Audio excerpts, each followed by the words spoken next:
Hey, welcome to Through Ancient Eyes, where I share unexpected insights about Torah, diving into ancient Near East culture to uncover how much better our God is compared to any other power that we might ever want to put our hope and our trust in.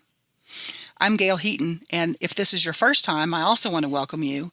And I want to let you know that what I do each week is I take a little bite-sized piece of ancient Near East culture that I take from the week's Torah portion.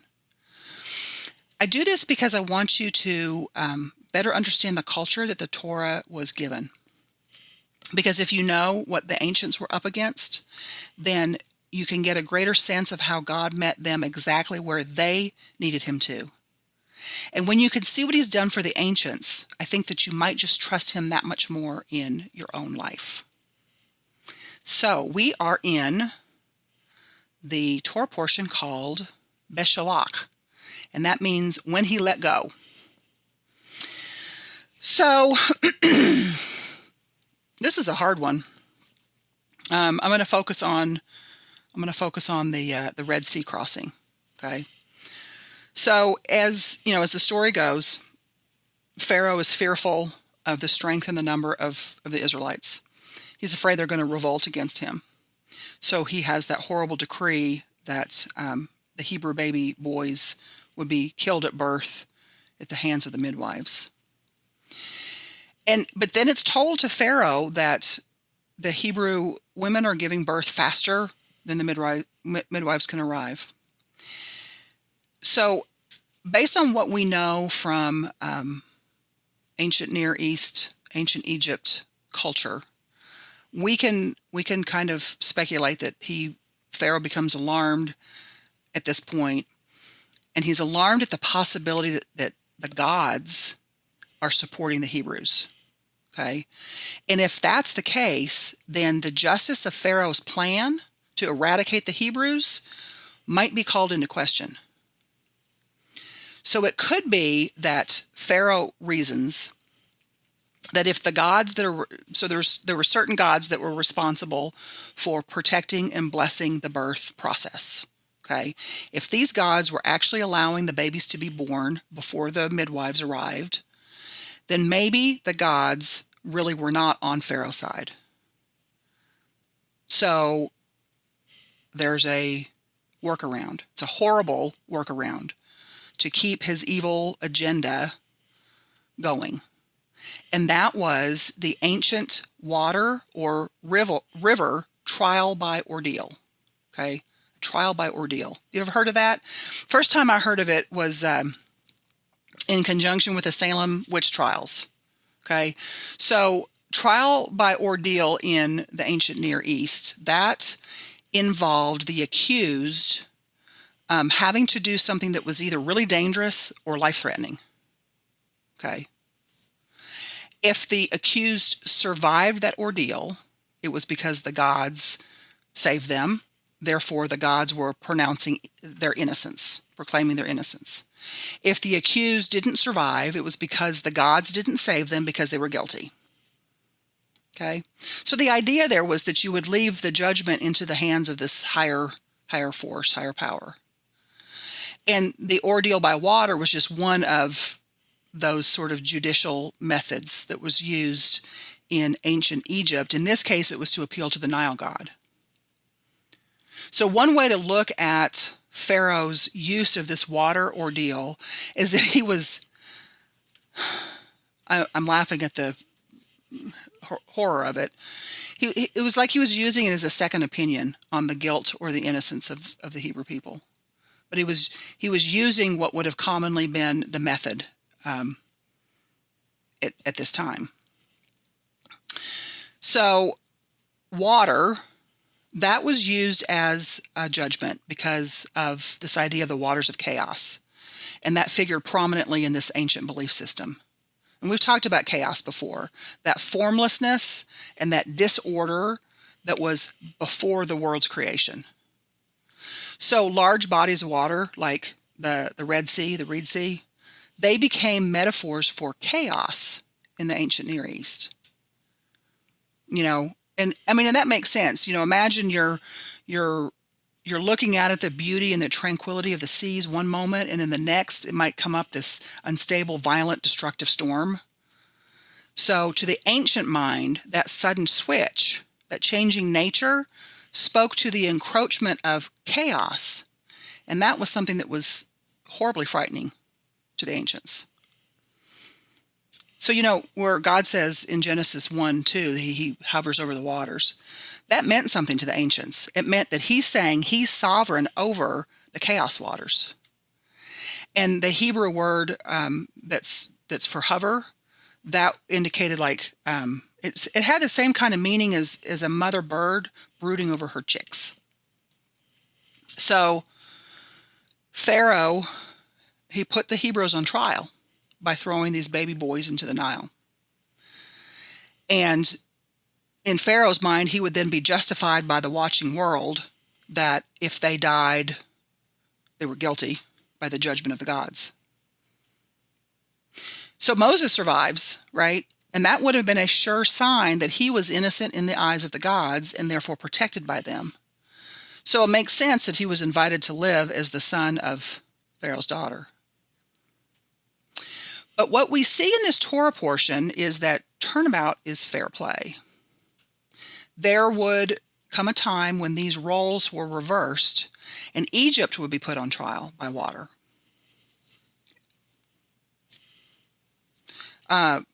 Yeshua teaches us, it's in Matthew 7:2, with the measure you use, it will be measured to you. This Hebrew concept of measure for measure. Now we've heard an eye for an eye and a tooth for a tooth, right? And there's a lot of bad understandings of what that means when somebody tries to take it literally. It's actually an ancient Near East idiom for a legal ruling within this aspect of measure for measure. The punishment has to fit the crime. That's what's being said here. And this was done in an effort to limit the punishment for an injury to no more than the injury itself. And it was needed because without this particular legal ruling, an eye for an eye, tooth for a tooth, the normative response for a crime where one party was injured by another was unrestrained vengeance. Okay? And that often would escalate into like tribal feuds. So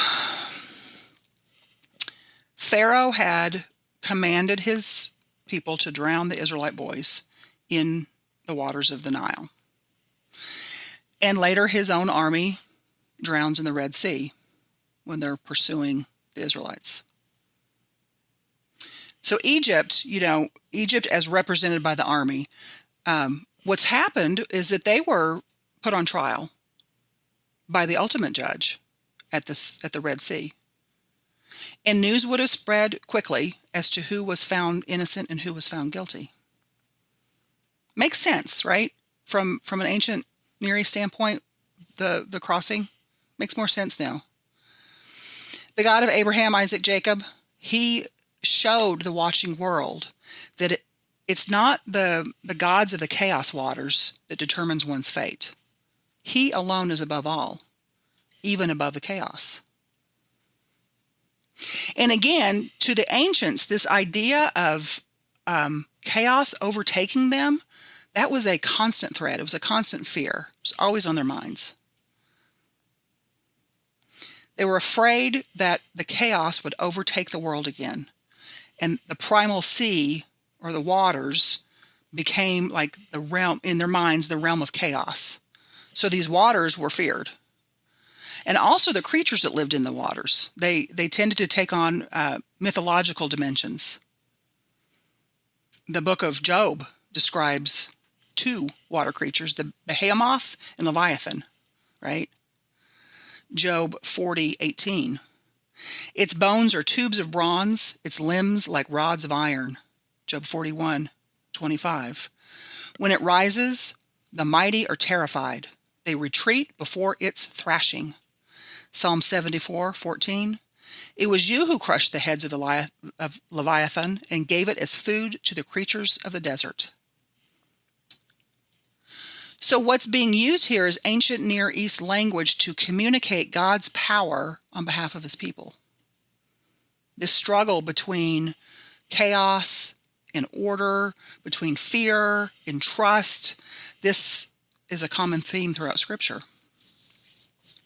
So, maybe this ancient understanding will give you a deeper meaning to God be called the spring of living water in Jeremiah 2, and all those passages in Scripture that talk about God's mastery over the waters that are raging around, right? We have Psalm 89:9 that says, "You rule over the surging sea. When its waves mount up, you still them." Psalm 107:29, "He stilled the storm to a whisper. The waves of the sea were hushed."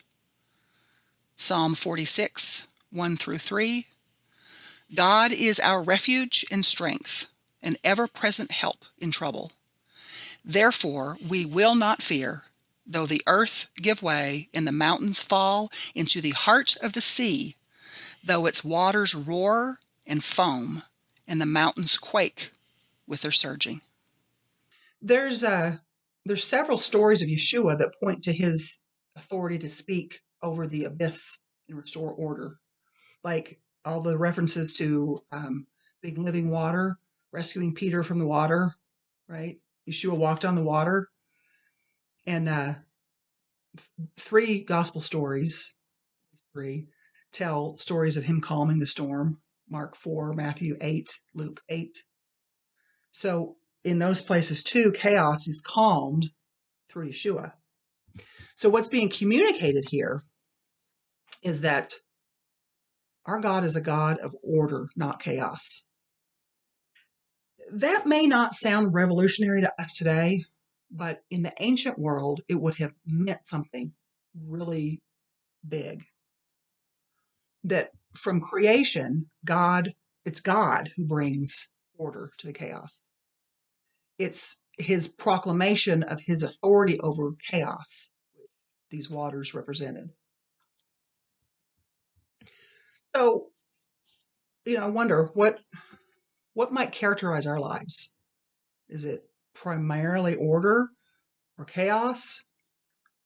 And I think it's good to know that we too have the authority through Yeshua to bring order to the chaos in our lives, right? To properly order things. And every time that we bring order into the chaos of a situation, we are representing God's divine character. That's part of what it means to be his agent in the world, right? Specifically in our spheres of influence that he's given us. So we can ask ourselves, are we being an image bearer for chaos or for order? And truthfully, some days my answer is yes to both. But I think that a lot of times we maybe don't realize that we have a choice between order and chaos. Or I don't know that we realize that that God empowers us to choose order, right? And by the way, when I talk about order, I'm not talking about like how well we keep house or how tidy our workspaces are or that kind of thing. And to exhibit order, that doesn't mean a loss of spontaneity, and it doesn't mean like rigid thinking with no room for bending. Okay. Order means doing things according to the way that God made it function. So God's order is like more like his image flowing within the boundaries that he has set up for us. So our actions that are outside of those boundaries would make us something other than his image bearer. And that would represent that chaos. Okay. So, I'm personally thankful that we have Torah to help us understand and stay, within those boundaries. So let's look now at the ancient symbolism of dividing of the sea. Okay. I believe it was a literal crossing, but I'm going to talk about some important symbolism in this divided sea. So the divided waters, they're meant to recall the ancient Near East ceremony of covenant making, known as cutting of a covenant. Okay. So in the ceremony, animals are divided and the parties to the covenant walk between them, right? And we saw this back between God and Abraham in Genesis 15. So let me read that. He also said to him, I am the Lord who brought you out of Ur of the Chaldeans to give you this land to take possession of it. Abram said, Sovereign Lord, how can I know that I will gain possession of it? The Lord said to him, Bring me a heifer, a goat, and a ram, each 3 years old, along with a dove and a young pigeon. Abram brought all these to him, cut them in two, arranged the halves opposite each other. The birds he did not cut in half. The birds of prey came down on the carcasses, but Abram drove them away. As the sun was setting, Abram fell into a deep sleep, and a thick and dreadful darkness came over him. When the sun had set and darkness had fallen, a smoking firepot with a blazing torch appeared and passed between the pieces. On that day, the Lord made a covenant with Abram and said, To your descendants I give this land. Okay. Now, today we sign a document, right, which details the terms of an agreement, and that's what makes it legally binding. But in the ancient Near East, a covenant became binding by killing and cutting an animal. If you've ever heard, well, yeah, modern idioms like cut a deal, strike a bargain, it has been said that those came into English from ancient covenant making practices involving animals. So for the ancients, mostly this type of covenant was between a king and a vassal. And it was generally assumed that after the animal was slaughtered and cut into pieces, this signified that the vassal could expect the same fate if he violated his oath.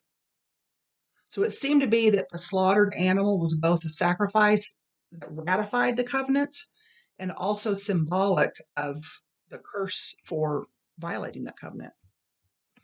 So at the Red Sea, the Reed Sea, the Israelites passed between the pieces. Okay, and in this case, it was the waters instead of the halves of the animals. So this could be, in effect, a renewment. Is that a word? Renewal of the covenant that was made with Abraham. And 1 Corinthians 10 teaches us that this passageway between the waters is related to the mikvah or baptism. So let's read 1 Corinthians 10, 1 through 2. For I do not want you to be ignorant of the fact, brothers and sisters, that our ancestors were all under the cloud and that they all passed through the sea.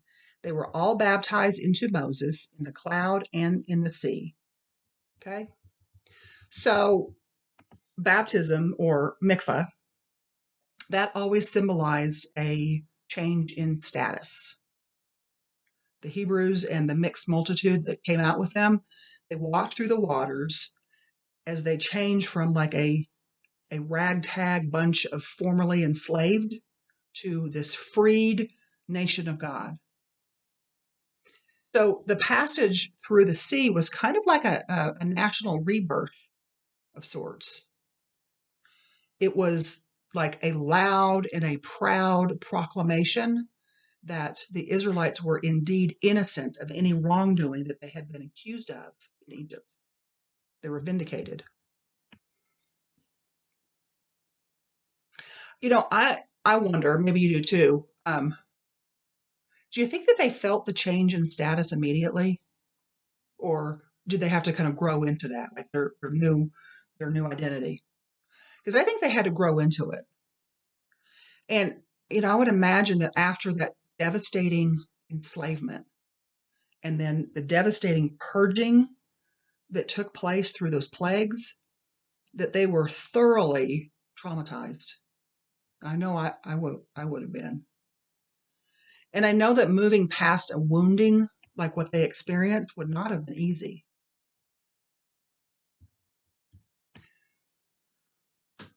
They probably never completely forgot what they'd been subjected to under the oppression of Egypt, or even all the carnage with the plagues. And as much as you and I may want to, there are woundings in our life too that we won't ever forget.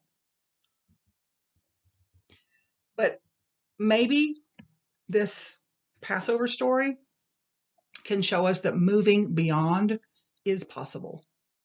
A forward progression, a little moment at a time, right? Indicating that I'm strong and I will move toward my destiny, toward God's best for me, toward his heart. And I think that having like a rite of passage or some sort of way to mark a forward movement, I think that can facilitate the healing.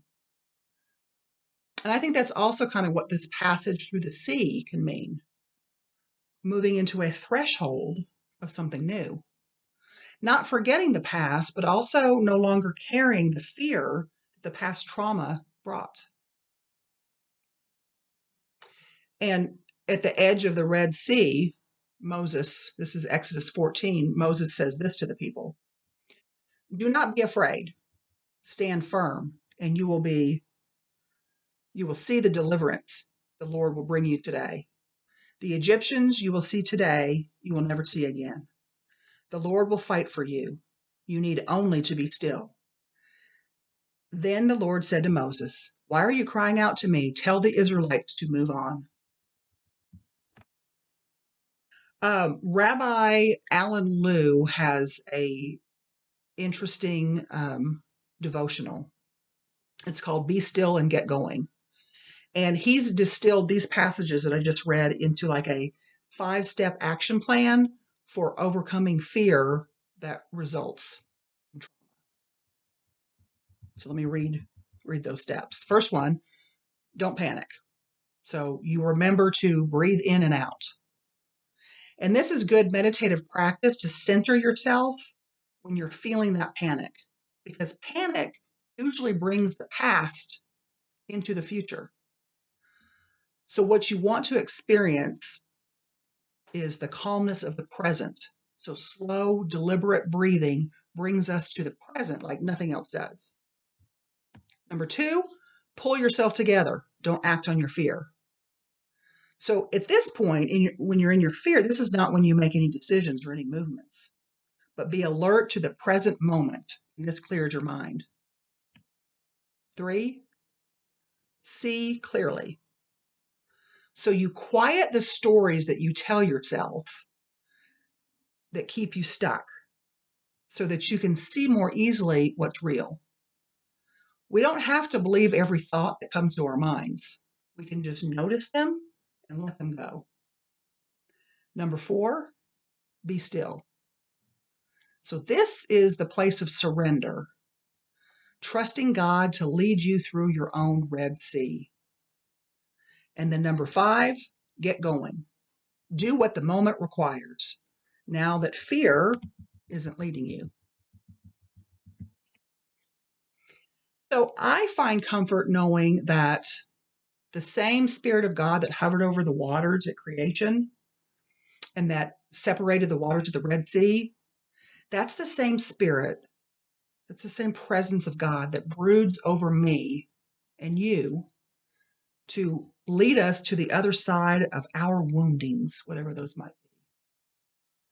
And I think this is every bit part of Messiah's resurrection power over sin and death. And so we too can sing as our ancestors did when they sang on the other side of the sea. And I'll leave you with this: I will sing to the Lord, for he is highly exalted. Both horse and rider he is hurled into the sea. The Lord is my strength and my defense. He has become my salvation.